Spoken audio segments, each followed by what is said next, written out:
Muy buenas tardes. Tenemos hoy la suerte de tener con nosotros en esta conversación entre amigos con Juan Revenga. Ahora lo presentaré como los cánones exigen. Y bueno, va a ser no una entrevista, una conversación entre amigos, sin rodeos, porque evidentemente quien conozca a Juan y a mí también sabemos que realmente no nos andamos por las ramas, con lo cual intentaremos poder aprender de él o de esta conversación todo aquello que realmente sea fructífero, poder asimilar y poder aprender y poder conocer. Para quien no le conozca, Juan Revenga, como algunos sí que saben, es dietista, nutricionista, biólogo por la Universidad de Navarra, ejerce la profesión como dietista y nutricionista, es consultor. Compagina igualmente este conocimiento compartiéndolo en centros formativos, como es la Universidad de San Jorge, perdón, Universidad Francisco de Vitoria, Universidad Internacional de Valencia. Forma parte de distintas academias, entre ellas la Academia Española de Nutrición, el Comité Científico, el Comité Técnico y Asesor de la Fundación Española de Dietistas y Nutricionistas. Y luego, pues, también ha escrito dos libros, aparte de ser conferenciante habitual y escritor de artículos de forma también bastante proclive. Y luego, pues, tuvo el reconocimiento por parte del Instituto Danone por su trabajo en la divulgación científica desde el ámbito periodístico. Todo ello en el, digamos, entorno de la nutrición, la alimentación y la salud. Aparte, igualmente, pues como él me ha dicho, y cosa que yo voy a ratificar, por supuesto, es marido de Regina, padre de Ariana, e igualmente de Carolina. Bienvenido, Juan, y la verdad es que tiene un currículum excepcional. Enhorabuena, y enhorabuena también por este reconocimiento que te ha hecho la UOI como trayectoria personal y profesional, que también, pues, es un galardón más y un reconocimiento adicional que te honra y que evidentemente también, como antes hablábamos, honra a tu familia, porque realmente ellos son parte también de este galardón, de este reconocimiento y de esta trayectoria que hemos podido ver que es bastante amplia. Bienvenido, y bueno, pues si quieres empezamos esta conversación entre amigos, que como anteriormente anticipaba, seguramente que es bastante fructífera. Bueno, lo primero de todo, muchísimas gracias, Juan, por la presentación. Evidentemente, muchísimas gracias también a la BOE por esta distinción o reconocimiento que me ha venido caído del cielo. La verdad es que no me lo esperaba. Yo sabía, yo había conocido de vuestra existencia, bueno, de la BOE, pero la verdad es que no había trabado mayor contacto con esta, ¿no? Dos rectificaciones o matizaciones con respecto a la matización.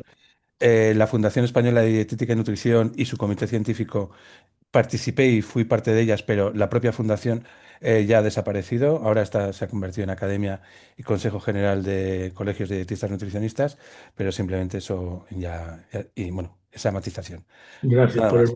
siempre es positivo ese tipo de modelaciones y mejora a la información. Hablando de mejora a la información, eh, ¿cómo, cómo ves?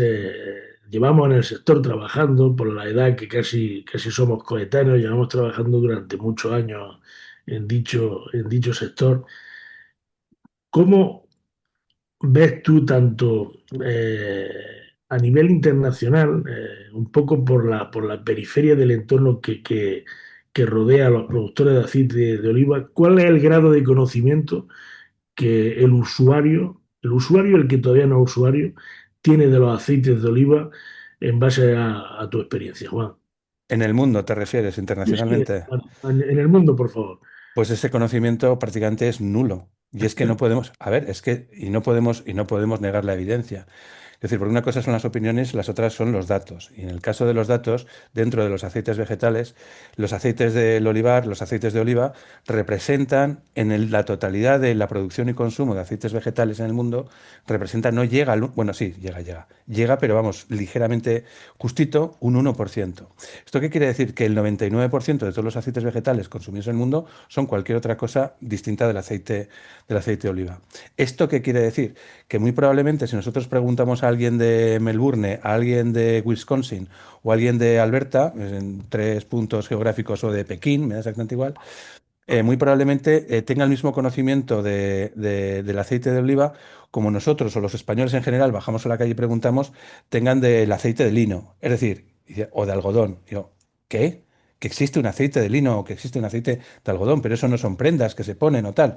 Bueno, pues son unos productos vegetales, unas semillas de las cuales se extracta. Bueno, pues sucede exactamente igual. El desconocimiento es descomunal y brutal porque ocupamos una parte, un nicho muy, muy, muy, muy pequeñito dentro de ese ecosistema general de los aceites vegetales. Y lo más doloroso de todo esto es que quienes nos conocen, porque evidentemente ha habido una labor de investigación, de comunicación y distintas instituciones internacionales, universidades, centros de investigación, bueno, pues han puesto de relieve las bondades precisamente que tiene el consumo del aceite de oliva y en determinados contextos, en una cierta, y esto hay que reconocerlo, élite internacional de consumidores, pues se puede llegar a conocer, pero se le traslada además la imagen de que es un producto típicamente italiano. Y esto la verdad a mí que me mosquea muchísimo porque en el terreno internacional, respondiendo también sin salir de este contexto, la producción de aceites de oliva en España representa la mitad de todo el producido en el globo, en el planeta. Y dentro de ese contexto de que prácticamente no, prácticamente no. Producimos la mitad. El segundo que más produce, es decir, somos el que más producimos, y el segundo que más produce 3 veces menos que nosotros, y ese sí que es Italia, al que además nosotros le vendemos el aceite para que luego ellos lo etiqueten como aceite producido en la Unión Europea. Claro, como les da corte, y no me extrañaría a mí, a cualquier español nos produciría estupor el ver en un aceite en el lineal de un supermercado aceite producido en la Unión Europea. Y yo, oye, a mí dame aceite español, a mí dame mi aceite, ¿no? Pues eso en Italia pues no tiene ese tapujo y tú te vas a los lineales y es muy difícil encontrar un aceite italiano. Y asimismo, en el resto del mundo, esos aceites con nombres italianos de origen español, la gente cree que son italianos. Y esto hay que reconocerle la labor de proselitismo que ha hecho sobre el aceite de oliva, pero a su favor, claro, pues Martin Scorsese y sus películas de mafiosos, pues que estaban ahí siempre, estaban en la cárcel laminando ajos con una cuchilla de afeitar y poniéndolos en aceite de oliva virgen y olala o mamma mía y ese tipo de cosas, ¿no? Pero bueno, esa es la perspectiva que hay desde mi punto de vista. Nos podemos focalizar en que sí que hay un conocimiento, pero un colectivo muy pequeñito, un consumidor, un perfil muy concreto y muy específico, que es muy pequeño en general, pero que la generalidad, pues ya no es que no tenga un concepto u otro, es que simplemente no lo conoce. Sí, estoy de acuerdo contigo. Yo hace poco estuve dando una conferencia en Holanda que estaban representados todos los aceites vegetales y animales y había gente que no sabía que existía el aceite de oliva. Pero En así, Holanda. sí, sí, sí, en Holanda. Pero no eran solo holandeses, sino Ah, que bueno, mira. era un congreso en el cual pues, se daban citas unos grandes productores de aceites vegetales y animales y algunos de ellos no sabían que cuando yo di mi conferencia, pues luego me preguntaron, pero bueno, ¿y el aceite de oliva se consume alimentariamente hablando? Digo, sí, sí, se consume. Creían que era un poco más para actos simbólicos, como para cuando alguien muere o cuando alguien es bautizado y este tipo de cosas. O sea, no Para, saben, reci- sí, sí, para no recibir saben los sagrados sacramentos, la efectivamente. extrema unción y tal. Vale. Efectivamente. Y luego hemos hablado un poco del mundo, hemos hablado un poco del mundo, y si quieres, pues vamos un poco a entonar el mea culpa, ¿no? Y hablemos de los españoles que creemos que conocemos perfectamente el sector. ¿Cuál es tu opinión sobre la experiencia y conocimiento que tenemos los españoles de las distintas categorías y los usos y las procedencias y demás, según tu opinión particular y la experiencia que tienes? Vale, yo te voy a dar mi opinión, pero mi opinión está formada a través de los datos y podríamos recoger, te iba a decir cientos no, porque no hay. Decenas, no creo que llegue a las decenas, pero pues sí que habrá una decena, vamos a dejarlo en una única decena, de estudios que han publicado, se han preocupado precisamente por la percepción que tienen los aceites del olivar, los aceites de oliva entre los consumidores. Y ninguno, absolutamente ninguno, es beneficiosa precisamente en relación a ese conocimiento. Todo lo contrario. Dicen que el desconocimiento que tiene el consumidor e incluso muchos profesionales, quiero decir, ahora yo, hablando de entonar el mea culpa, yo puedo hablar directamente de mi colectivo profesional, el de dietistas nutricionistas, y como no tienen mayor formación o no tienen mayor conocimiento que el que tienen el consumidor general con respecto a las categorías.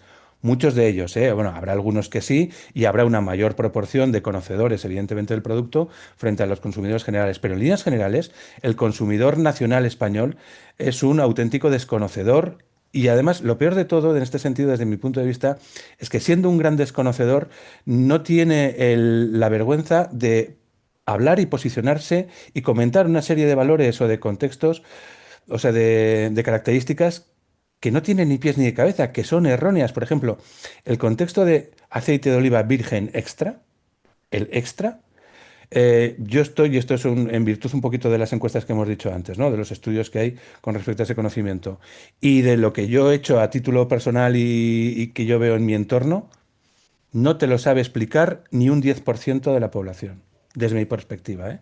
En lo que es el extra. El aceite de oliva virgen sí que saben, pero no saben cómo se distingue el virgen, el extra del virgen a secas.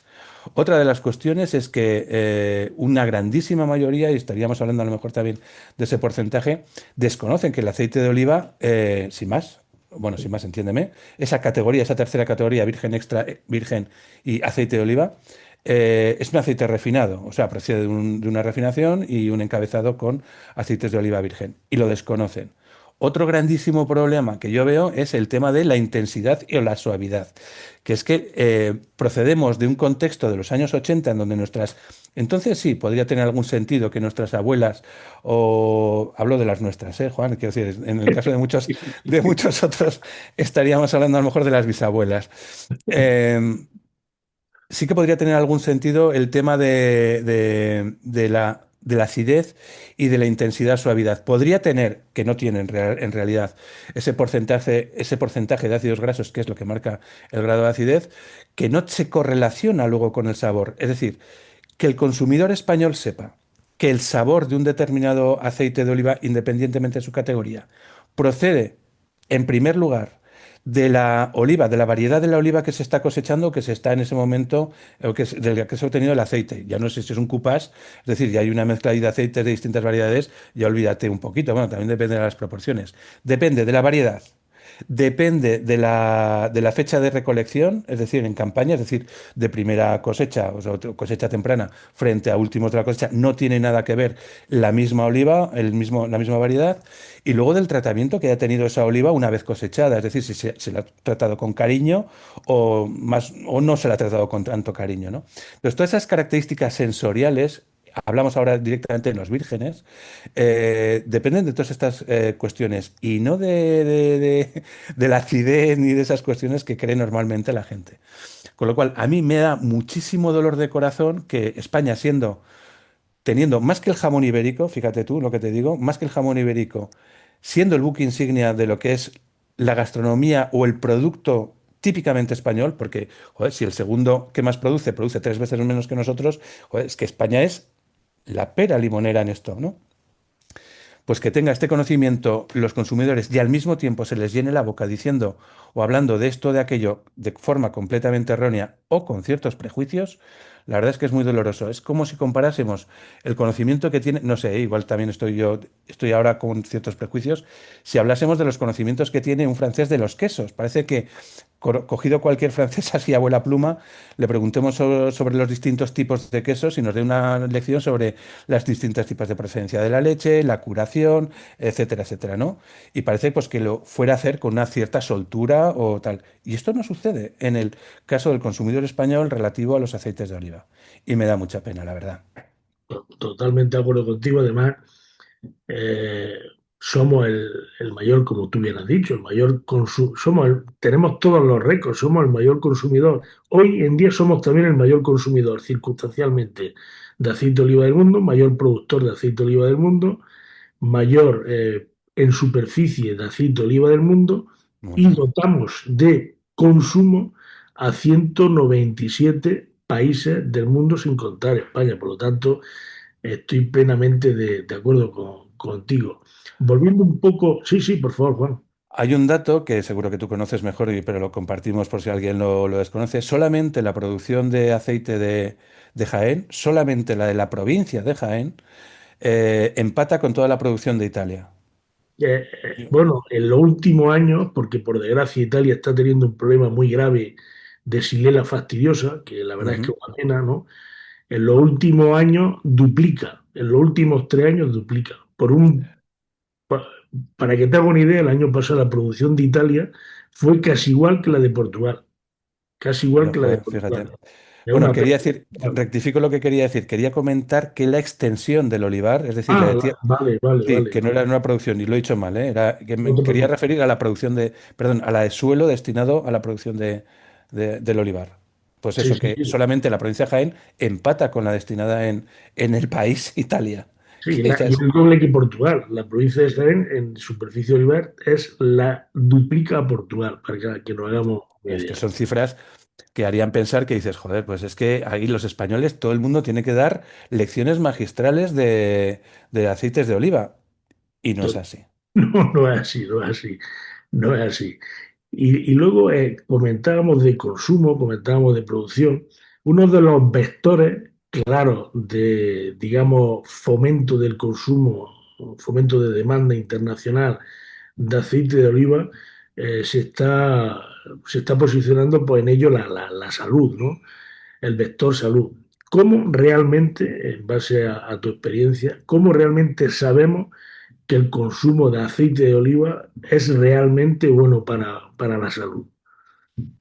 Pues porque lo hemos investigado.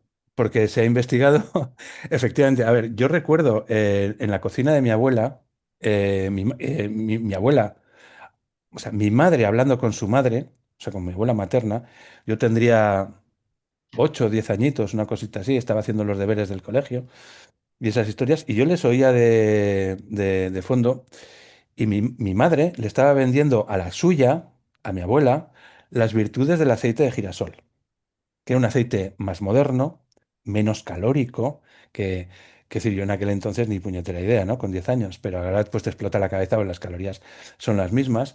Pero sí había una campaña de promoción de otros aceites, en concreto el aceite de girasol, distinto a los de oliva. Y ahí había unas campañas que si las viésemos ahora de aceite de oliva nos parecerían increíbles. ¿Cómo se dio la vuelta a la tortilla en esta situación con respecto a aceites del olivar? Investigando.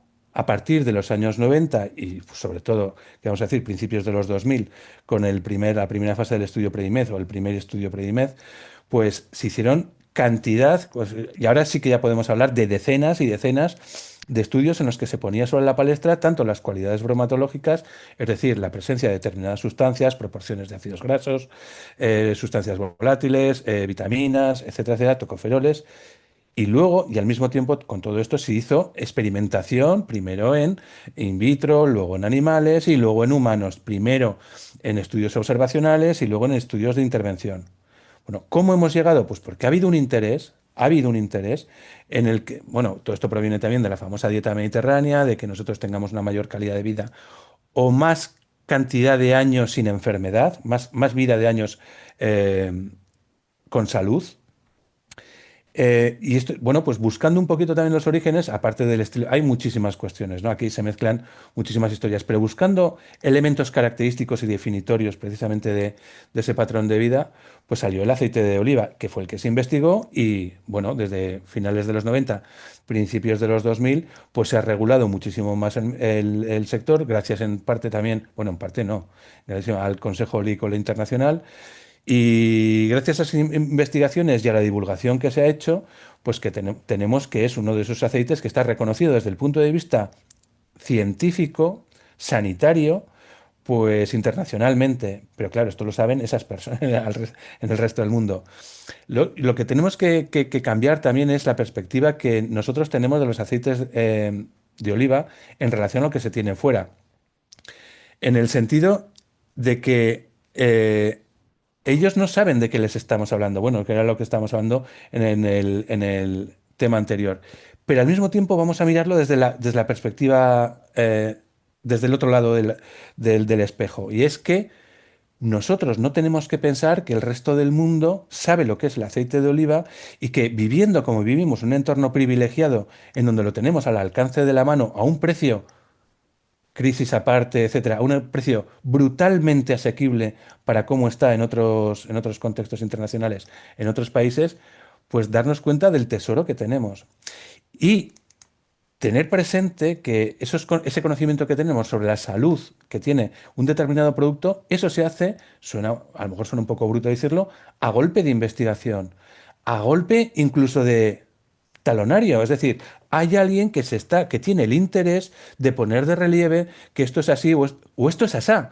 Pero es que resulta que sale que esto es así.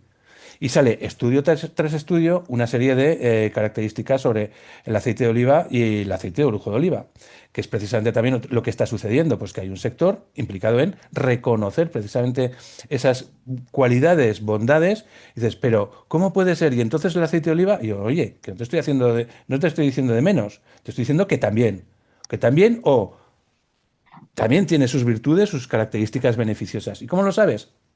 Como tú me lo has preguntado, pues a golpe de investigación. Sí, fundamentalmente el trabajo y esfuerzo humano, no hay mucho más. Ah, bueno, claro, claro, claro. Eso por No hay, descontado. no hay muchísimo. De hecho, fíjate que los primeros tres aceites vegetales que surgieron fue el de oliva, el de lino y el de sésamo. Ujú.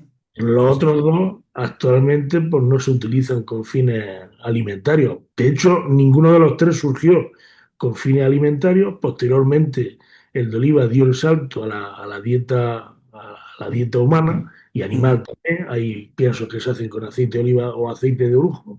Y los otros dos, ¿no? Los otros dos se han mantenido como usos no alimentarios también. Alguna razón habrá, no entiendo yo. Alguna razón habrá. Bueno, igual el sabor de entrada, porque hay que probar lo otro, ¿no? Sin refinar. Posiblemente, posiblemente. Vale, entonces una de las características que a mí me gusta mucho mencionar es que el aceite de oliva posibilita una cosa que tenemos los españoles, bueno, iba a decir la cultura mediterránea, y que tristemente estamos perdiendo a pasos agigantados gracias a que nuestra Mediterranean Diet se está haciendo una Western Diet, se está occidentalizando a pasos agigantados. Y una de las características que tenemos o teníamos, bueno, todavía la conservamos, ¿no? Pero ya te digo que nos van colonizando, es que nosotros aliñamos las ensaladas, no las ensalzamos. Y no es lo mismo. Totalmente. Si nosotros nos vamos a Francia, nos vamos a Suiza, nos vamos a Noruega, nos vamos a Australia, nos vamos a Estados Unidos, nos vamos a cualquier parte del mundo que no sea Mediterráneo, y ahí, En España empieza a ocurrir, ¿eh? En España, claro, claro, por eso te digo que nos están colonizando. sí, Ahí, en ese contexto español, se alinea aceite, bueno, y luego si quieres, vinagre y sal, pero de entrada va el aceite, y con esto nos basta. ¿Y la razón cuál es? Es un elemento que aporta un sabor característico con el que además nosotros nos identificamos, pues desde crío, culturalmente tiene una tradición pues muy importante, pero claro, si tuviésemos que tomar algo poner un elemento oleoso para hacer pasable o digerible, bueno, digerible no, eh, para hacerlo oleoso, para que la pudiéramos tragar y deglutir con facilidad, pues con poner cualquier aceite bastaría, pero eso a la gente no le gusta, quiere que eso tenga un sabor. Les que se le ponen queso, le ponen barbacoa, le ponen que es la salsa César, que es el tal y el cual, pero en España no, hasta ahora, tristemente. Y por eso totalmente. digo que cuando la gente le dice, vamos a tomar una ensaladita muy mediterránea, digo, perdona, una ensalada César que te estás comprando termosellada no es una ensalada mediterránea, no es cultura mediterránea, ¿vale? Pues muy bien, Juan. No sé si quieres aportar algo más. Para mí ha sido especialmente enriquecedor. Espero que para las personas que nos estén viendo y que nos van a ver más también lo sea. ¿Algún matiz que quieras hacer que para concluir esta conversación, que como al principio decíamos sin rodeos, que evidentemente la premonición de sin rodeos ha cubierto las expectativas sin ningún tipo de pauta? ¿Algún matiz adicional se te ocurre? Pues un llamamiento tanto a las autoridades, a nuestras autoridades, como a los consumidores, y es el mismo. que nos formemos, uno que se preocupe por formar al consumidor en materia de aceites de oliva, igual que se preocupa por proteger el sector, por ejemplo, con las aceiteras y rellenables en la hostelería, que bien, de acuerdo, pero primero es formarlo, saber por qué estamos haciendo por qué esa labor, que eso debería venir después de la formación, cuando todo el mundo sepa verdaderamente qué es un aceite de oliva virgen extra, cuáles son sus características, el virgen, el de oliva y el de orujo de oliva. Y a los consumidores el mismo, que se formen y que conozcan un poquito mejor el sector. Perfecto, un placer, Juan, pues muchísimas gracias y un placer haber compartido contigo estos minutos. Muchísimas Igualmente. Muchas gracias. gracias, Juan. Gracias.